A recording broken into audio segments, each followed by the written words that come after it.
या देवी सर्वभूतेषु माधुर्यदा रूपेण संस्थिता नमस्तस्यै नमस्तस्यै नमस्तस्यै नमो नमः।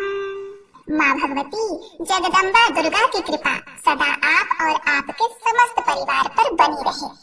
प्रिय भक्तों, माँ दुर्गा खुद कहती है कि जिस घर में मंदिर में किसी स्त्री या पुरुष द्वारा दुर्गा सप्तशती का पाठ प्रतिदिन होता है, वहाँ के स्थान को मैं कभी नहीं छोड़ती। प्रिय भक्तों, श्री दुर्गा सप्तशती पाठ मंत्रों से भी ज्यादा फलदायी है। तो आप सब अपनी मंगल कामना के लिए, विपत्ति आदि व्याधियों से रक्षा के लिए, धन संपदा प्राप्ति के लिए श्री दुर्गा सप्तशती का पाठ रोज करें। ओम दुम दुर्गाए नमः। प्रिय भक्तों, आज नवरात्रि का दूसरा दिवस है और आज आप सुनेंगे दुर्गा सप्तशती का दूसरा और तीसरा अध्याय। प्रतिदिन अध्याय का पाठ करने से पहले कवच और गला कीलक पढ़ेंगे, फिर अध्याय पढ़ेंगे। इसके बाद माँ दुर्गा की आरती और फिर क्षमा प्रार्थना।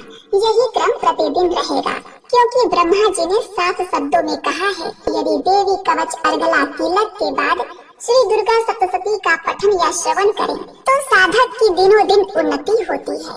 तो भक्ति भाव से नवान मंत्र का उच्चारण कीजिए। ऐं ह्लीं क्लीं चामुंडाय विच्चे। तो चलिए माँ दुर्गा का ध्यान करके सबसे पहले दुर्गा कवच का पाठ करते हैं। सबसे पहले विनियोग है ओम नमः चंडिकाय। माँ दुर्गा के चंडी रूप को हमारा नमन है। यह भगवान ब्रह्मा जी के द्वारा लिखा गया चंडी कवच है, जिसमें कुल 56 छंद हैं। श्री गणेश, चामुंडा देवता, दिग्बंधन देवता, जगदम्बा माता इत्यादि का ध्यान करके हम इस श्री दुर्गा सप्तशती का पाठ का आरंभ कर रहे हैं। मार्कंडेय जी ने ब्रह्मा जी से कहा, हे पितामह, इस सृष्टि में परम गोपनीय सभी प्रकार के मनुष्यों का रक्षक और अब तक अज्ञात हो ऐसा कोई साधन मुझे बतलाने की कृपा करें। ब्रह्मा जी ने कहा, संपूर्ण प्राणियों का हितकारी, पवित्र एवं परम गोपनीय उपाय तो केवल एक देवी का कवच ही है। हे मुनिवर, उसे आप श्रवण करें। देवी की 9 मूर्तियां हैं, जिन्हें नव दुर्गा के नाम से जाना जाता है। उन शक्तियों के नाम मैं अलग अलग बताता हूँ, जो इस प्रकार है। पहला नाम शैलपुत्री, दूसरा ब्रह्मचारिणी, तीसरा चंद्रघंटा, चौथा कुसमांडा, पांचवा स्कंद माता, छठा कात्यायनी, सातवां कालरात्रि, आठवां महागौरी तथा 9वीं सिद्धिदात्री है। जो व्यक्ति अग्नि से दग्ध हो रहा हो, रणभूमि में शत्रुओं द्वारा आच्छादित हो गया हो अथवा भीषण संकटापत्र अवस्था में हो, तो वह मनुष्य यदि जगत जननी माँ दुर्गा के शरणागत हो जाए तो किसी भी अवस्था में उसका अनिष्ट नहीं हो सकता। वह किसी भी विपत्ति में नहीं पड़ सकता तथा वह शोक, दुख, भय आदि बाधाओं से मुक्त हो जाता है। हे देवी, जो लोग भक्ति युक्त होकर आपका स्मरण करते हैं, उनकी दिनों दिन उन्नति होती है। हे देवी, अपने आराधक की तुम निश्चित ही रक्षा करती हो। चामुंडा देवी का वाहन प्रेत, बाराही का महिष, इंद्रिय का ऐरावत नामक हाथी और वैष्णवी का गरुड़ है। महेश्वरी बैल पर तथा कौमारी मोर पर सवार है। विष्णु पत्नी महालक्ष्मी हाथ में कमल लिए कमलासन पर विराजमान है। श्वेतवर्णा ईश्वरी बैल पर तथा ब्रह्माणी सरस्वती समस्त अलंकारों से विभूषित होकर हंस पर आरूढ़ हैं। समस्त देवियां अनेक अलंकारों एवं रत्नों से सज्जित होकर योग शक्तियों से पूर्ण हैं। इनके अतिरिक्त और भी अनेक देवियां हैं, जो दानवों के दलन तथा संतों की सहायता के लिए क्रोधाकृत से रथ में सवार रहती हैं। उन देवियों के कर कमलों में शंख, चक्र, गदा, शक्ति, हल, मूसल, खेटक, तोमर, परशु, पाश, भाला, त्रिशूल, उत्तम प्रकार का सिंह, धनुष आदि शस्त्र सुशोभित रहते हैं।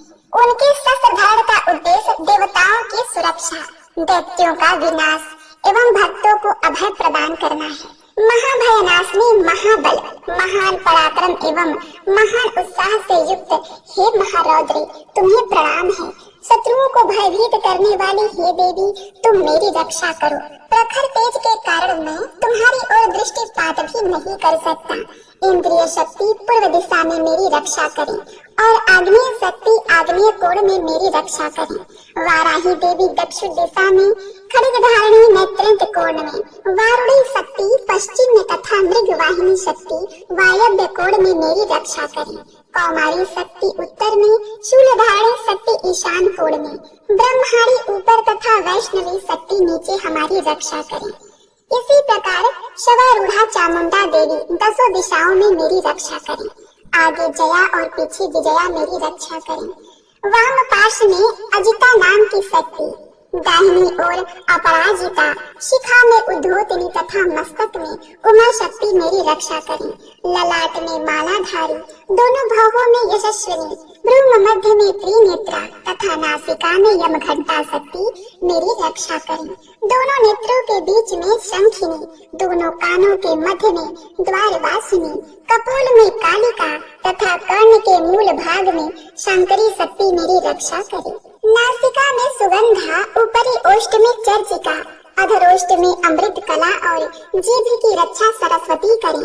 मेरे दांतों की रक्षा कौमारी, कंठ के मध्य भाग में चंडिका, गले के त्रिघंटा तथा तालु भाग की रक्षा महामाया करे। कामाक्षी हड्डी की, सर्वमंगला वाणी की, भद्रकाली ग्रीवा की तथा धनुर्धरी शक्ति मेरी मेरुदंड रीढ़ की रक्षा करे। कंठ के बाहर नील ग्रीवा और कंठ की नली में नलकुबरी, दोनों कंधों की खड्गनी एवं वज्रधारणी शक्ति मेरी दोनों भुजाओं की रक्षा करें। दोनों हाथों की दंडिनी, अंगुलियों की अंबिका, नखों की शूलेश्वरी और कुछ ही भाग की कुलेश्वरी रक्षा करें। महादेवी स्तनों की तथा मेरे मन की रक्षा शोक विनाशिनी शक्ति करे। ललिता देवी हृदय की एवं शूलधारणी शक्ति मेरे उदर की रक्षा करें। नाभि में कामिनी एवं गुप्तांग में गुहेश्वरी मेरी रक्षा करें। कामिका तथा पूतना लिंग की और महिषवाहिनी गुदा की रक्षा करें। भगवती कटे प्रदेश में तथा विंध्यवासिनी घुटनों की रक्षा करें। संपूर्ण कामनाओं को देने वाली महाबाला मेरी जंघा की रक्षा करें। दोनों पैरों की हड्डी की नरसिंही, दोनों पैरों के निचले भाग की तेजसी देवी, पैरों की उंगलियों की श्रीदेवी तथा तालुओं की रक्षा तलवासिनी करें। दंष्टा कराली नखों की, ऊर्ध्वकेशनी देवी केशों की, कौवेरी रोमावली छिद्रों में तथा बागेश्वरी मेरी त्वचा की रक्षा करें। पार्वती देवी रक्त, मज्जा, चर्बी, मांस, हड्डी और मैदे की रक्षा करें। कालरात्रि आंतों की, मुकुटेश्वरी पित्त की, पद्मावती पद्मकोश की, चूड़ामणि कफ की, ज्वालामुखी नख राशि में उत्पन्न तेज की तथा अभेदा शक्ति संधि स्थलों की रक्षा करें। ब्रह्माणी शुक्र की, छत्रेश्वरी छाया की, धर्म धारणी शक्ति हमारे अहंकार, मन एवं बुद्धि की रक्षा करें। वज्रहस्ता प्राण, अपान, व्यान, उदान और समान वायु की तथा कल्याण शोभना शक्ति हमारे प्राण की रक्षा करें। रस रूप गंध शब्द तथा स्पर्श रूप विषयों का अनुभव करते समय योगिनी एवं हमारे सत्व, रज एवं तमोगुण की रक्षा नारायणी देवी करें। वराही आयु की, वैष्णवी धर्म की, चक्रणी यश, कीर्ति, लक्ष्मी, धन और विद्या की रक्षा करें। हे इंद्राणी, तुम मेरी कुल की एवं हे चंडिकी, तुम हमारे पशुओं को रक्षण प्रदान करो। महालक्ष्मी पुत्रों की तथा भैरवी हमारे भार्या की रक्षा करें। सुपथा देवी पथ की, क्षेमकरी मार्ग की, महालक्ष्मी राज दरबार की एवं सर्वव्यापिनी विजया देवी भय से मेरी रक्षा करें। हे देवी, इस कवच में जिस शरीर स्थान की रक्षा की बात नहीं कही गई है, उन सभी स्थानों की पाप विनाशिनी जयंती देवी रक्षा करे। कल्याण का इच्छुक व्यक्ति इस कवच का पाठ किए बिना कहीं भी गमन न करे। इस कवच का पाठ करने वाला व्यक्ति जिन जिन स्थान पर जाता है, उसे उन सभी स्थानों पर धन की प्राप्ति, समस्त कामनाओं की उपलब्धि एवं विजय की प्राप्ति होती है। वह मनुष्य जिस वस्तु की इच्छा करता है, वह वस्तु उसे निश्चित ही मिलती है। इस दुर्गा कवच का पाठ करने वाला इस भूमि पर अतुल ऐश्वर्य प्राप्त करता है तथा उसे किसी से भय प्राप्त नहीं होता और वह युद्ध में विजेता होता है। उस व्यक्ति की पूजा त्रिलोक्य में होती है। यह कवच देवताओं के लिए भी दुर्लभ है। इस देवी कवच का जो लोग श्रद्धा पूर्वक त्रिकाल पाठ करते हैं, उन्हें देवी कला प्राप्त होती है तथा वे त्रिलोक में किसी से परास्त नहीं होते। वह प्राणी शतायु होता है तथा उसकी कभी अकाल मृत्यु नहीं होती। उसके लूता, एक प्रकार का रोग जो सिर में खाज के रूप में होता है, विस्फोटक, चेचक आदि समग्र रोग नष्ट हो जाते हैं। उसे स्थावर विष, कनेर, भांग, अफीम आदि तथा जगन्य विष, सर्प, बिच्छू आदि के दंशन द्वारा उत्पन्न होने वाला विष का प्रभाव नहीं होता। किसी प्रकार के तांत्रिक कर्म, मारण, मोहन, वशीकरण, उच्चाटन, शक्तिकरण उसे व्याप्त नहीं होते। मंत्र, यंत्र, पृथ्वी एवं आकाश में गमन करने वाले ग्राम देवतादि, जलोत्पन्न, उपदेश सिद्धि, समस्त देवतादि, समस्त कुल देवता, कंठमाला, डाकिनी, शाकिनी तथा अंतरिक्षचारी, भूत, पिशाच, यक्ष, गंधर्व, राक्षस, ब्रह्म राक्षस, बेताल, कुष्मांड तथा भीषण भैरवी, समस्त अनिष्ट कारक जीव इस कवच के पाठ करने वाले व्यक्ति को देखते ही स्वयं नष्ट हो जाते हैं। इस कवच के पाठकर्ता को राज सम्मान प्राप्त होता है तथा वह प्राणी अपनी कीर्ति से इस भूतल को मंडित करता है। इस कवच पाठ की निरंतर जो सप्तशती का पाठ करता है, वह इस धरती पर तब तक बना रहता है जब तक पहाड़, वन, कानन युक्त यह पृथ्वी स्थित है। इस कवच का नित्य प्रति पाठ करने वाला व्यक्ति देह त्याग के पश्चात महामाया की कृपा से परम पद का अधिकारी होता है। यह शिव सामीप्य को प्राप्त कर आनंद पूर्वक निवास करता है। इस प्रकार देवी कवच समाप्त। मार्कंडेय जी ने कहा, जगदम्बिका के स्वरूप भूत जयंती, मंगला काली, भद्र काली, कपालिनी, दुर्गा, क्षमा, शिवा, धात्री, स्वाहा, स्वधा आदि देवियों को हम प्रणाम करते हैं। हे चामुंडे, आपकी जय हो। संपूर्ण जीवों की संताप विनाशिनी देवी, आपकी जय हो। समस्त चराचर में परिव्याप्त हे देवी तथा कालरात्रि, आपकी जय हो। हे मधु कैटव विनाशिनी, हे ब्रह्म प्रदे देवी, आपको नमस्कार है। तुम मुझे रूप, विजय, यश प्रदान करो एवं मेरे शत्रुओं का नाश करो। हे महिषासुर विनाशिनी एवं भक्तों की सुखदायिनी देवी, आपको मेरा नमस्कार है। आप मुझे रूप, यश, जय आदि प्रदान करो और मेरे शत्रुओं का विनाश करो। चंड, मुंड एवं रक्त बीज आदि दैत्यों की विनाशिनी देवी, तुम मुझको रूप, जय तथा यश प्रदान करो तथा मेरी रिपुओं का नाश करो। शुंभ, निशुंभ और धूम्राक्ष नामक दैत्यों की संहारिणी हे देवी, तुम मुझको रूप, यश, सुख्याति प्रदान करो तथा मेरे शत्रुओं का नाश करो। वंदनीय चरणों वाली और संपूर्ण सौभाग्यदायिनी देवी, तुम मुझे रूप, यश और कीर्ति प्रदान करो एवं मेरे शत्रुओं का संहार करो। यचिंत स्वरूपा एवं अचिंत चरित्र वाली शत्रु विनाशिनी हे देवी, तुम मुझे रूप, जय और कीर्ति दो और मेरे शत्रुओं का नाश करो। पाप विनाशिनी हे चामुंडी देवी, जो लोग तुमको श्रद्धा भक्ति पूर्वक नमन करते हैं, उन्हें तुम रूप, यश, सुकीर्ति प्रदान करो और उनके शत्रुओं का दमन करो।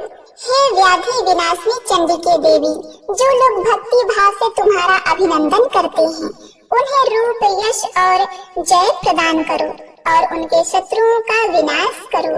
हे चंडिके, जो लोग भक्ति युक्त होकर तुम्हारा पूजन और नमन करते हैं, उनको तुम रूप, जय और यश दो तथा उनके वैरियों का विनाश करो। हे देवी, तुम मुझे सौभाग्य और आरोग्य लाभ प्रदान करो और मुझको रूप तथा विजय देकर यशस्वी बनाओ तथा मेरे शत्रुओं का दमन करो। हे देवी, मेरे शत्रुओं का संहार करो, मुझे रूप, बल और जय दो। हे देवी, मेरा कल्याण करो, तुम मुझे अतुल संपत्तिशाली करो, रूप दो, जय दो, कीर्ति दो तथा मेरे शत्रुओं का संहार करो। हे अम्बे, देवासुरों के सिररत्न के नमस्कार से तुम्हारे चरण घिसते रहते हैं। हे भगवती, तुम मुझे रूप दो, जय दो, यश दो तथा मेरे शत्रुओं का विनाश करो। हे देवी, तुम अपने भक्त जनों को विद्वान, यशवान और धनवान बनाओ। हे देवी, तुम मुझको रूप, जय, यश प्रदान करो तथा मेरे शत्रुओं का नाश करो। प्रबल दैत्यों के गर्व को चूर करने वाली हे चंडिके, मुझे शरणागत को रूप, जय, यश दो और मेरे शत्रुओं का नाश करो।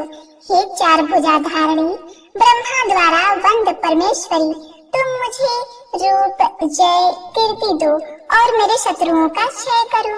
हे अंबिके, तुम्हारी स्तुति भगवान विष्णु सदैव किया करते हैं।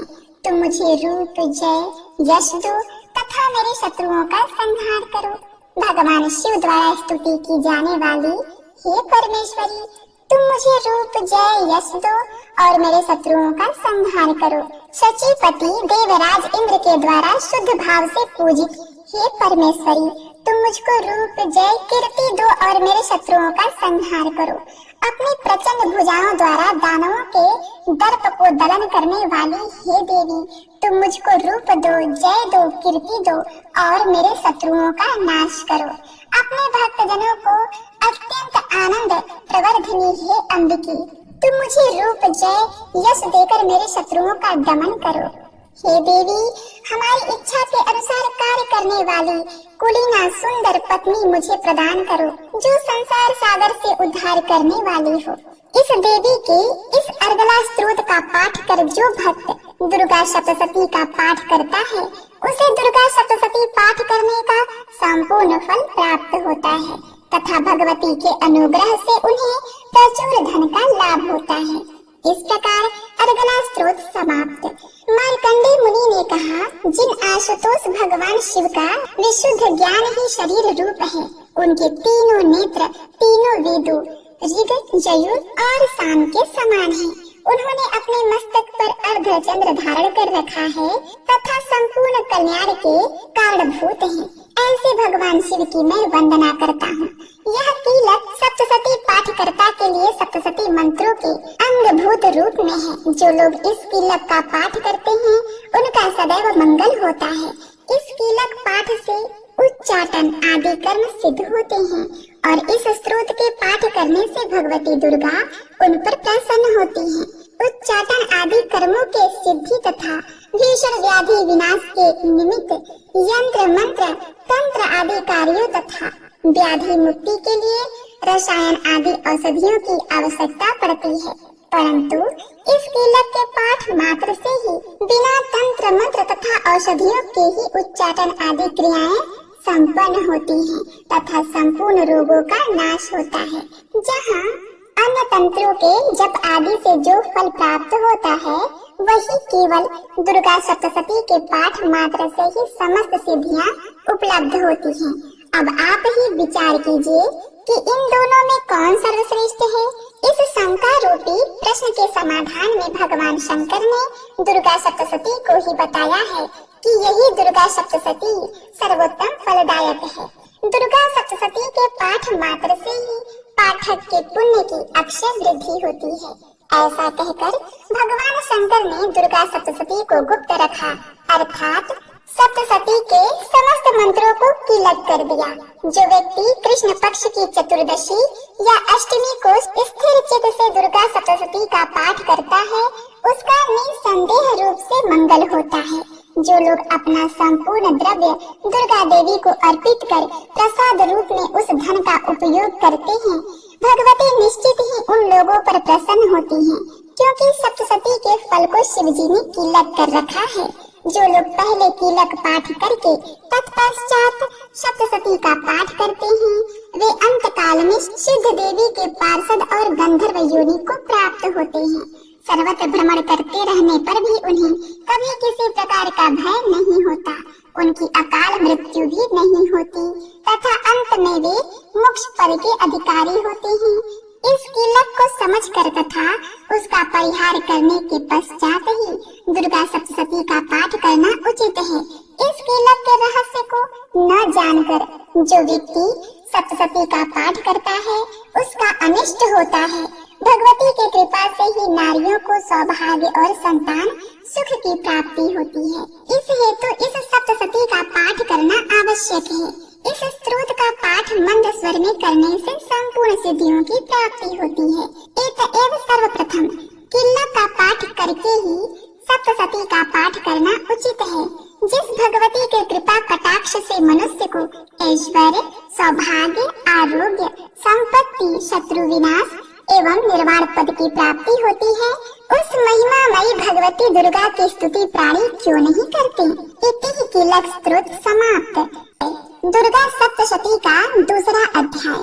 देवताओं के तेज से देवी की उत्पत्ति और महिषासुर के सैनिकों का विनाश। मार्कंडेय ऋषि ने कहा, प्राचीन काल में एक बार देवताओं और दैत्यों में परस्पर 100 वर्षों तक घोर संग्राम हुआ था। इस युद्ध में राक्षसों का अधिपति महिषासुर तथा देवों के स्वामी इंद्र थे। उस भीषण युद्ध में महाबलशाली दैत्यों के सम्मुख देवताओं की सेना भाग खड़ी हुई। समस्त देवों को पराजित कर दैत्यराज महिषासुर ने इंद्रासन को अपने अधिकार में ले लिया। इसके बाद संपूर्ण देवतागण सृष्टिकर्ता ब्रह्मा जी को साथ लेकर उस स्थान पर गए जहां भगवान शिव तथा विष्णु आसीन थे।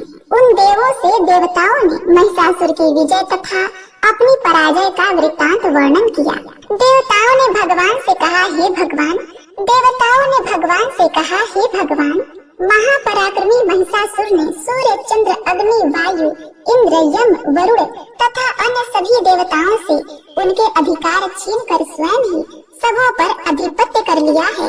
उन पापात्मा महिषासुर ने सभी देवों को स्वर्ग से निकाल बाहर कर दिया है। अब वे निष्कासित देवगण भूतल पर मनुष्य के समान भटक रहे हैं। हम सब लोगों ने आपके समक्ष असुरों के दुराचार का सारा वृत्तांत निवेदित कर दिया है। हम सब देवतागण आपके शरणापत्र हुए हैं। आप कृपा करके उस अपराजय दानव के नाश का कोई उपाय बताइए।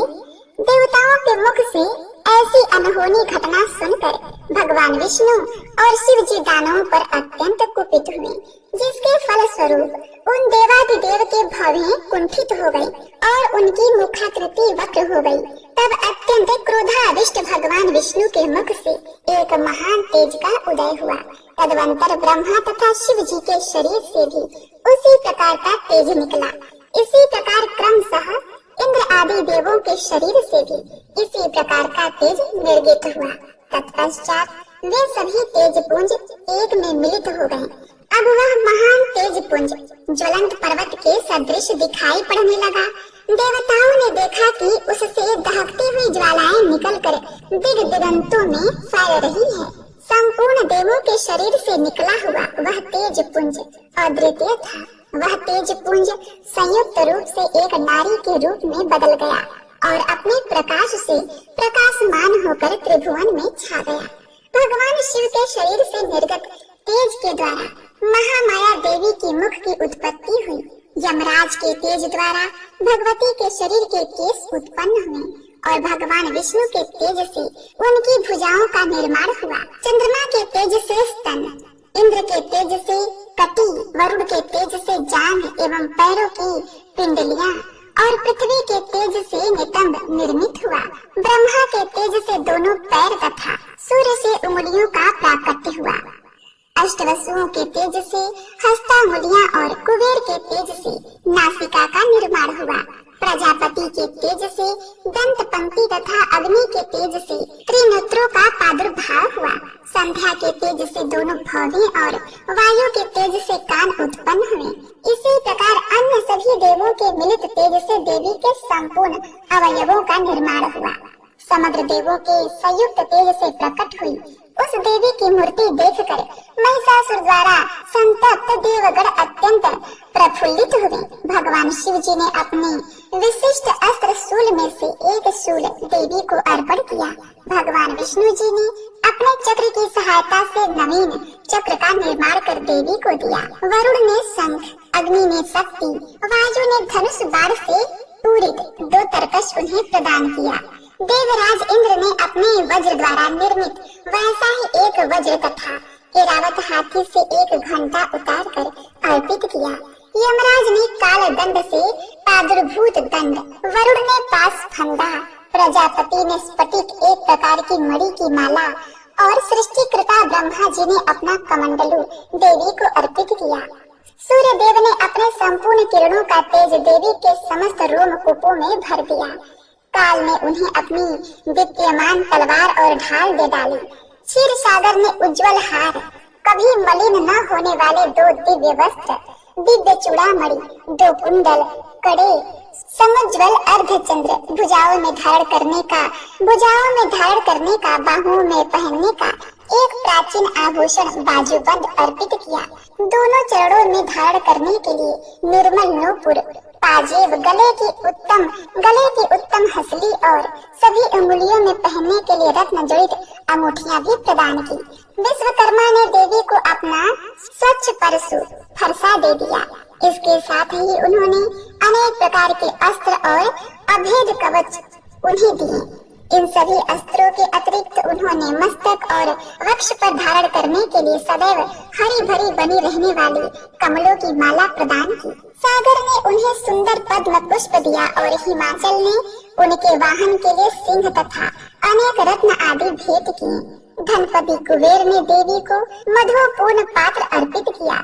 समस्त ब्रह्मांड के आधारभूत नागराज शेष ने अमूल्य मणियों से पूरित नागहार भेंट किया। इसी प्रकार सभी देवों ने अपने अस्त्र शस्त्र तथा रत्न जड़ित अर्पित करके देवी की आवभगत की। इसके अनंतर देवी ने उच्च स्वर में अट्टहास करते हुए बारंबार गर्जना की। उनके गर्जन से संपूर्ण आकाश कंपित हो गया। उस घोर गर्जन के फल स्वरूप भीषण ध्वनि उत्पन्न हो गई, जिससे त्रिलोक्य विक्षुब्ध हो उठा और सागर भी हिलोरे लेने लगा। भूमंडल में भूकंप उत्पन्न हो गया और सभी पर्वत अपने स्थान से डगमगाकर कांपने लगे। ऐसा देखकर देवों ने हर्षित होकर भगवती सिंहवाहिनी का जयनाद किया। तत्पश्चात ऋषि महर्षियों ने भी नतमस्तक होकर देवी की स्तुति की। सारे विश्व को क्षुब्ध देखकर दानवों ने अपने संपूर्ण सेनाओं को कवच आदि से सज्जित कर हाथों में आयुध को देकर घबराए हुए झटके से उठकर खड़े हो गए। उस समय महिषासुर अत्यधिक कुपित होकर बोला, ओह, यह क्या हो रहा है? इसके बाद संपूर्ण दानवों से घिरा हुआ महिषासुर देवी की भयंकर गर्जना को लक्ष्य कर उसी दिशा में दौड़ पड़ा। उसने वहां पहुंचकर देखा, वह देवी अपने अनुपम शोभा से त्रिलोक्य को आलोकित कर रही है। उनके पदभार से बोझिल हुए पृथ्वी रसातल में धंसती जा रही थी। मस्तक किरीट शिरोभूत से मानो आकाश में एक रेखा से खींची दिख पड़ रही थी तथा वे अपने धनुष की टंकार से पाताल स्थित सप्त लोकों को विक्षुब्ध कर रही थी। अपनी सहस्त्र भुजाओं के द्वारा देवी संपूर्ण दिगंतों को आच्छादित करके खड़ी थी। इसके बाद ही दानवों के साथ देवी का भीषण युद्ध प्रारंभ हो गया। विविध प्रकार के अस्त्र शस्त्रों से इसके बाद ही दानवों के साथ देवी का भीषण युद्ध प्रारंभ हो गया। विविध प्रकार के अस्त्र शस्त्रों से समस्त दिशाएं चमक उठी। महिषासुर का चिछुर नामक सेनापति महान बलशाली दैत्य था। अब देवी के साथ उस महापराक्रमी दानव चिछुर का युद्ध होने लगा। दैत्यों की चतुरंगड़ी सेना लेकर चामर नामक असुर युद्ध भूमि में डट गया। उदग्र नामक महाबलशाली दानव अपने साथ 60,000 हाथियों को लेकर रणस्थल में आ डटा। महाहनु नामक असुर अपने साथ में 1 करोड़ सेना लेकर लड़ने के लिए आ धमका। असिलोमा नामक असुर 500 रथियों के साथ रणभूमि में उपस्थित हुआ। बास्कल नामक दानव अपने साथ 1,00,000 सेना लेकर युद्ध करने लगा। परिवारिक नामक बलवान राक्षस अपने साथ 1 करोड़ अश्वारोही और गजरोही सेना लेकर युद्ध में आ गया। विराल नामक असुर अपने 5 अरब सहयोगी रथियों की सहायता से युद्ध करने लगा। इन सबों के अतिरिक्त असंख्य दैत्य समूह रथ, हाथी, घोड़ों की सेना लेकर युद्ध में उद्धृत हुए। उस समारांगण में महिषासुर स्वयं करोड़ों सहस्त्र रथों, हाथियों एवं घोड़ों की सेना सहित उपस्थित था। वे अगणित दानव देवी पर तोमर, भिंडीपाल, शक्ति, मूसल, खड्ग, परशु और पट्टिश नामक अस्त्र शस्त्रों को बरसाने लगे। कुछ एक दानवों ने देवी पर एक साथ मिलकर शक्ति का प्रहार किया। दूसरों ने अपने फंदे फेंक कर देवी को बांधना चाहा। इसके अनंतर कुछ दैत्यों ने देवी वध के उद्देश्य से उन पर खड्ग से आघात किया। दानवों द्वारा फेंके हुए अस्त्रों को लीला स्वरूपिणी देवी ने क्रुद्ध होकर उन अस्त्रों को सहज ही काट डाला। फिर भी उनके मुखमंडल पर रजमात्र भी क्लांति की छाया नहीं दिखाई पड़ी। एक ओर देवता तथा ऋषि मुनि उनका गुणगान कर रहे थे, तो दूसरी ओर महामाया जगदम्बा उन दानवों पर अपने दिव्य शस्त्रों की निरंतर वर्षा कर रही थी। इधर देवी का वाहन सिंह भी क्रोधित होकर अपनी गर्दन के लंबे बालों को फटकारता हुआ राक्षसी सेना पर इस प्रकार टूट पड़ा जैसे किसी वन में दानावल की अग्नि शिखाएं धीरे धीरे बढ़ रही हो। रणस्थल में देवी द्वारा छोड़े हुए सभी श्वास अनगणित गणों के रूप में बदल गए और हाथ में परशु, भिंदीपाल, खड्ग तथा पट्टिस आदि अस्त्रों द्वारा दानवों से युद्ध में निरत हुए। समस्त गण दानवों को दलते हुए शंख, नगाड़े आदि बाजों को बजाने लगे। उस रणभूमि में कितने ही गण हर्षित होकर मृदंग आदि बाजे भी बजाने लगे। इसी बीच देवी ने त्रिशूल, गदा, तलवार आदि चलाकर तथा शक्ति वर्षा करके सैकड़ों राक्षसों को धराशायी कर दिया। कितने ही राक्षसों को तो घंटे की कर्कश ध्वनि के द्वारा संज्ञा विहीन कर मार डाला। देवी ने अपने पास में अनेक राक्षसों को बांधकर भूमि पर घसीटा और कितने ही दानवों को तलवार की पैनी धार से दो टुकड़ों में काट दिया। कितने ही राक्षस उनकी गर्दन की मार से भूमि लुंठित हो गए तथा कितने ही मूसल के आघात से रक्त बमन करने लगे। वृक्ष में सूल विधने के फलस्वरूप कितने ही दैत्य धरती पर गिरकर छटपटाने लगे। देवी ने इतनी भयंकर बाण वृष्टि की जिससे कितने ही दानवों की कमर टूट गई। अब तक जो राक्षस देवी पर बाज पक्षी की तरह झपट रहे थे, वे ही अब अपने प्राणों को गंवाने लग गए। बहुतों की भुजाएं कटकर तितर बितर हो गईं और बहुतों की गर्दन धड़ से अलग जा पड़ी। कितने ही राक्षसों के सिर खंड खंड होकर पृथ्वी पर गिरने लगे तथा कुछ दानवों के शरीर कटकर दो टुकड़े हो गए। जांघ विहीन होकर कितने ही भूमि पर पतित हो गए। देवी ने कितने ही दानवों को बाह और एक पैर से लंगड़ा बना दिया तथा कितनों की एक आंख फोड़कर उन्हें दो खंडों में मार गिराया। कितने ही दानवों के मुंड कट गए थे, फिर भी वे साहस पूर्वक पुनः उठकर खड़े हो गए थे। कितने ही राक्षस केवल धड़ के सहारे ही अस्त्रों को लेकर लड़ने लग गए थे। जुझाऊ बाजे के राग पर कितने ही मुंड विहीन धड़ नृत्य करने लगे थे। राक्षसों के कटे हुए धड़ हाथों में तलवार, शक्ति, रिष्टि नामक हथियार लिए रणस्थल में दौड़ते हुए और कितने ही राक्षस ठहरो ठहरो शब्द करते हुए देवी को युद्ध की चुनौती दे रहे थे। जिस स्थान पर यह भीषण संग्राम हुआ, वहाँ की भूमि रथ, हाथी, घोड़े और दानवों की लाशों से पट गई थी, जिससे वहाँ गमनागमन का मार्ग अवरुद्ध हो गया था। भारी संख्या में दैत्यों का वध होने से तथा हाथियों और घोड़ों के शरीर से इतना अधिक रक्तपात हुआ कि क्षण मात्र में ही वहाँ की भूमि पर खून की नदियाँ प्रवाहित होने लगी। जिस प्रकार तृण समूह और काष्ठ राशि को प्रज्वलित कर अग्नि कुछ ही देर में जलाकर भस्म कर देती है, उसी प्रकार जगदम्बा जगत जननी ने भी क्षण भर में ही दानवों की उस विशाल सेना का संहार कर डाला। देवी वाहन सिंह भी अपने अयालों को दुर्गति से फटकारता हुआ घोर गर्जन उत्पन्न कर रहा था। कितने ही दानवों के प्राण उस सिंह की गर्जना से मानो निकले जा रहे थे। उस दानवों के साथ देवी के गणों ने इतना भीषण युद्ध किया जिससे प्रसन्न होकर आकाश में स्थित देवगण उन सब पर फूलों की वर्षा करने लगे। इस प्रकार से दूसरा अध्याय समाप्त। तीसरा अध्याय महिषासुर वध।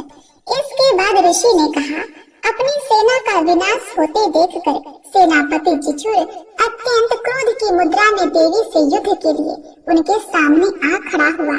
सुमेरु पर्वत पर मेघों की वृष्टि होने के समान वह राक्षस देवी पर बाणों की वर्षा करने लगा।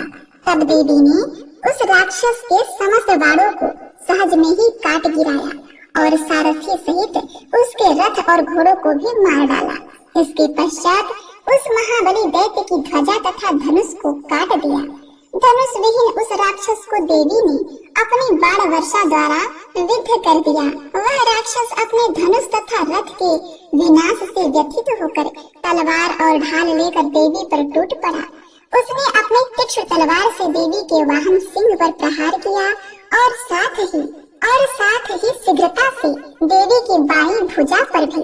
हे राजन, वह वह तलवार देवी की भुजा का स्पर्श करते ही खंडित होकर गिर पड़ी। अपने सभी वारों को निष्फल होते देखकर दानव ने अत्यंत कोप करके अपने हाथों में शूल ले लिया। देवी को लक्ष्य करके उस महादानव ने अपने शूल को देवी की ओर फेंका। आकाश में पतित हुए सूर्य मंडल के समान वह शूल चमक उठा। अपनी ओर उस शूल को आता देखकर उसके प्रतिरोध के निमित्त देवी ने भी अपने शूल को निपेक्षित किया। देवी के शूल से टकराकर उस दानव का शूल 100 खंडों में टूटकर बिखर गया। इसके विपरीत देवी के चलाए हुए शूल के द्वारा महाबलवान दानव के प्राण निकल गए। सेनापति चिछुर की मृत्यु के बाद चामर नामक दैत्य गजारूढ़ होकर देवी के सामने युद्ध के लिए तत्पर हुआ। देवी के सामने पहुंचते ही अपनी ओर से उसने शक्ति चलाई, जिसके उत्तर में देवी ने अपनी हुंकार से ही उस राक्षस को आहत करके भूतल पर गिरा दिया। अपनी शक्ति को चूर्ण होते देखकर चामर बहुत ही क्रुद्ध हुआ। उसने देवी पर शूल का प्रहार किया, परंतु अपने बाणों द्वारा देवी ने उसके शूल को काट दिया।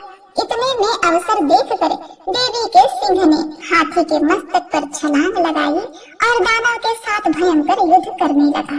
वे दोनों लड़ते लड़ते हाथी से नीचे उतर आए और अत्यंत वेग से परस्पर देवी का सिंह आकाश की ओर प्रबल वेग से उछल पड़ा और भूतल पर पतित होते समय अपने पैने पंजों की मार से चामर दैत्य का सिर काटकर धड़ से अलग कर दिया। इसके अनंतर उद्दग्र नामक दानव प्रशस्त्र खंडों एवं वृक्षों की चोट से घायल होकर देवी के हाथों मारा गया एवं कराल नामक दानव भी मुख को थप्पड़ों तथा दंत छिप से घायल होकर अपने प्राण गंवा बैठा। अपनी गदा के प्रहार से देवी ने उद्धत नामक राक्षस को यमलोक यमपुरी पहुंचा दिया। भिंडी पाल नामक हथियार के द्वारा वाष्कल एवं बाणों से ताम्र और अंधक राक्षसों को धराशायी कर दिया। अपनी त्रिशूल द्वारा परमेश्वरी ने उग्रा से उग्र वीर्य एवं महाहनु नामक दैत्य का वध कर डाला। अपनी तलवार के सहारे देवी ने विडाल नामक दानव के मस्तक का अच्छेद कर दिया। अपने प्रखर बाणों द्वारा देवी ने दुर्धर एवं दुर्मुख नामक दानवों का सफाया कर दिया। अपनी सेना का क्षय होते देखकर महिषासुर भय के रूप में देवगणों को त्रस्त करने लगा। कपटवेशी दानव महिषासुर ने कितनों को ही थूथुन की मार से, कितनों को खुराघात से, कितनों को पूंछ की फटकार से एवं कुछ ही गणों को अपने नुकीले सिंगों से विधन कर दिया। कितने ही गणों को प्रबल वेग से, किसी को गंभीर गर्जन के द्वारा, किसी को घुमाकर, कितनों को ही अपने प्रक्षेपित वायु के प्रबल झोंके से भूमि पर सुला दिया। इस प्रकार गणों की सेना को तितर बितर कर दैत्य देवी वाहन सिंह को मारने के लिए वेग से झपट पड़ा। उसके इस दुस्साहसिक कार्य से महामाया को अत्यधिक क्रोध उत्पन्न हो गया। उधर महाबलवान महिषासुर क्रोधातुर होकर अपनी खुरों से धरती को कुदेरने लगा और बड़े बड़े शिलाखंडों को सिंहों से उठाकर फेंकता हुआ गर्जन करने लगा। उसके दुर्गति से दौड़ने के कारण पृथ्वी विक्षुब्ध हो उठी, मानो वह फट जाएगी। उसकी पूंछ की फटकार से सागर पृथ्वी को जलमग्न करने लगे। उसके कंपित सिंगों के आघात से आकाश में मेघ समूह तितर बितर हो गए। उस राक्षस के श्वास की प्रचंड वायु के कारण सैकड़ों पर्वत उड़ उड़कर आकाश से धरती पर गिरने लगे। उस महाकाय दानव का लक्ष्य अपनी ओर देखकर चंडिका देवी ने उसके वध के निमित्त उस पर अपना क्रोध प्रकट किया। सर्वप्रथम देवी ने अपना पाश फेंक कर उस महाबलशाली दानव को बांध लिया। जब उस राक्षस ने अपने को आबद्ध पाया तो अपने कपट वेश का त्याग कर दिया। इसके अनवरन वह राक्षस कपटी सिंह बनकर देवी के सम्मुख आ गया। तब अंबिका ने ज्यों ही उसका मस्तक काटना चाहा, त्यों ही वह माया रूपी राक्षस खड्गधारी पुरुष भेष में सामने आ गया। देवी ने महिषासुर को उसी क्षण उसके ढाल तलवार सहित अपनी बाण वृष्टि के द्वारा बेध दिया। अब वह कपटी राक्षस गजराज के भेष में अपनी सूंड की सहायता से देवी के विशाल सिंह को अपनी ओर खींचने का विफल प्रयास करने लगा, साथ ही चिघाड़ने भी लगा। खींचने की चेष्टा करते ही देवी ने उसकी सूंड को अपनी तलवार से काट दी। इतना होने के पश्चात बलि दानव ने पुनः अपने भैंसे वाले स्वरूप को धारण कर लिया तथा चराचर जीवों समेत संपूर्ण त्रिलोक को कंपित करने लगा। उस राक्षस की ऐसी उदंडता देखकर जगत जननी चंडिका देवी बार बार मधुपान करते हुए अट्टहास करने लगी। वह मदाविंत दैत्य भी उद्रित होकर गंभीर ध्वनि करने लगा और अपने सिंगों पर पर्वतों को उठा उठाकर देवी पर उछालने लगा। उस दानव द्वारा शिलाखंडों को अपने बाणों द्वारा देवी निचूर्ण करते हुए कहने लगी। उनका मुख मधुपान के प्रभाव से बोलते समय रक्तिम हो उठा था और उनकी वाणी भी लड़खड़ाने लगी थी। तब देवी ने उस राक्षस से कहा, अरे मूढ़े, मैं जब तक मधुपान में रत हूँ तब तक तो निर्भय होकर गरज ले। अभी मेरे हाथों से तेरी मृत्यु होने पर देवता लोग भी गर्जन करने लगेंगे। ऋषि ने कहा। इतना कहने के साथ ही देवी ने उछलकर उस राक्षस को दबोच लिया और उस पर सवार हो गई। अपने पैरों से दबाकर देवी ने अपने शूल से उसके कंठ प्रदेश में प्रहार किया। दबाव के चंगुल में जकड़े होने पर भी महिषासुर अपने मुख से दूसरे रूप में बाहर निकलने की चेष्टा करने लगा। अभी तक वह आधा ही निकला था कि देवी ने अपने बल से उसका निकलना रोक दिया। वह दानव अर्ध निर्गतावस्था में ही विद्यमान रहकर देवी से युद्ध करने लगा। तब देवी ने एक बहुत विशाल तलवार से उसके सिर का खंडन कर दिया।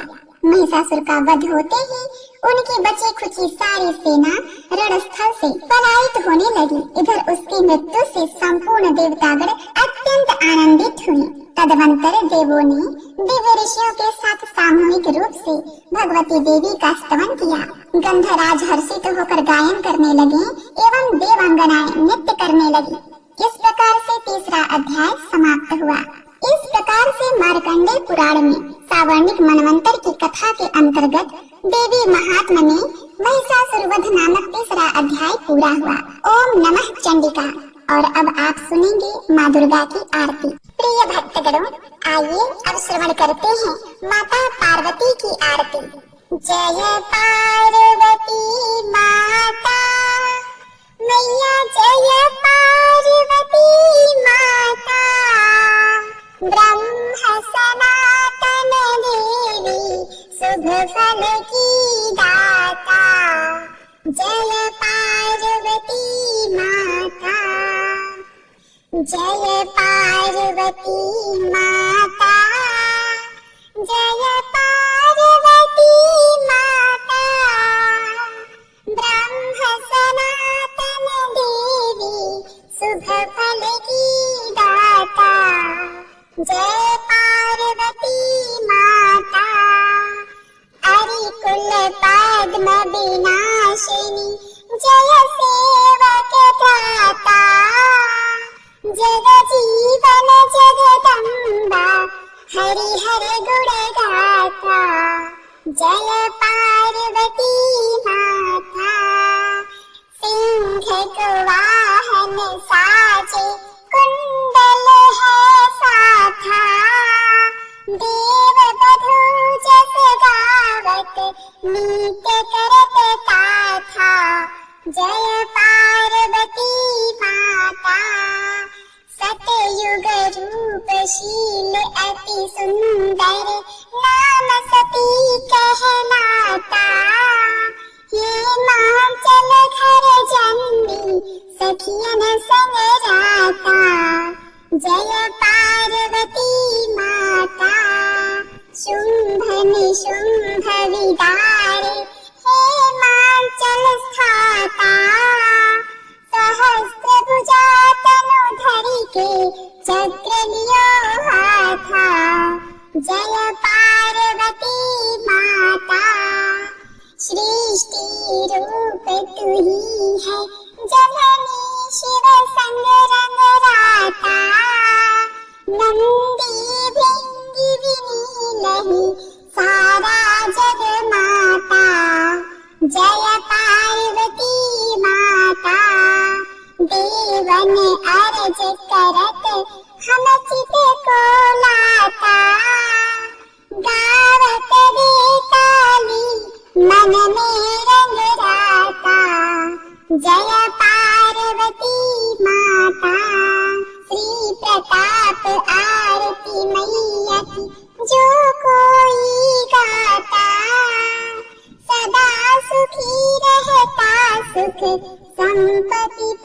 माता, जय पार्वती माता, मैया जय पार्वती माता, जय पार्वती माता। प्रेम से बोलिए उमापति शिव शंकर भगवान की जय, पार्वती मैया की जय।